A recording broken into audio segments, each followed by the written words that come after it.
Vous êtes bien sur Europe 1. Les enfants d'Europe 1.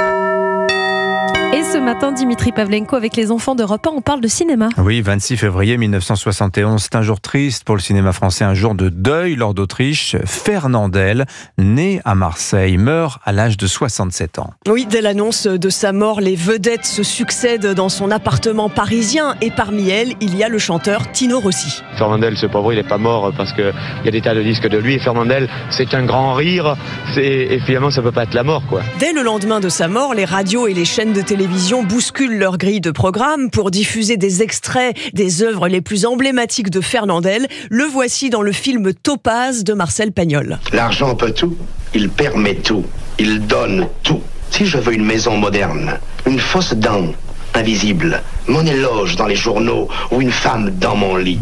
Fernandel, c'est cet immense sourire, ces grandes dents, cette manière unique d'articuler, comme ce jour de 1956 où il fredonne une de ses chansons sur Europe numéro 1. Alors attendez, honoré de Marseille, je suis vraiment très honoré.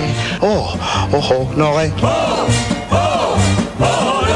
Sa popularité ne s'effrite pas, même si l'arrivée de la nouvelle vague le relègue en marge. Et quelques heures après sa mort, on salue aussi sa mémoire jusqu'à Marseille. Fernandel, c'est aussi le cinéma provençal, méridional. Et après 40 ans de carrière, il parle à toutes les générations. Un type sympathique, un type pas fier. Oui, qu'on pourra le remplacer, Fernandel. Non, on ne remplace pas Fernandel, pas plus qu'on remplace Bourvil. Ce sont des phénomènes qu'on voit comme ça, quelques-uns par siècle. Les Marseillais, ça nous fait beaucoup de peine parce que c'est un grand comique et un bon Français. Et c'est vrai que Fernandel était fier d'avoir mené toute sa carrière en France. Il m'avait semblé que si, malgré les propositions que j'ai reçues des pays étrangers, notamment d'Amérique, si j'étais parti, j'aurais un peu déserté. Je suis très heureux de pouvoir travailler pour mon public, et mon public, c'est la France. Quelques années avant sa mort, Fernandel, un peu méfiant, faisait attention à ne pas trop apparaître à la télévision. Il avait peur qu'en l'apercevant trop souvent sur le petit écran, on ne se déplaise plus pour le voir passer sur le grand écran au cinéma. Il faisait un temps superbe, je me suis assis sur l'herbe, Félicie aussi.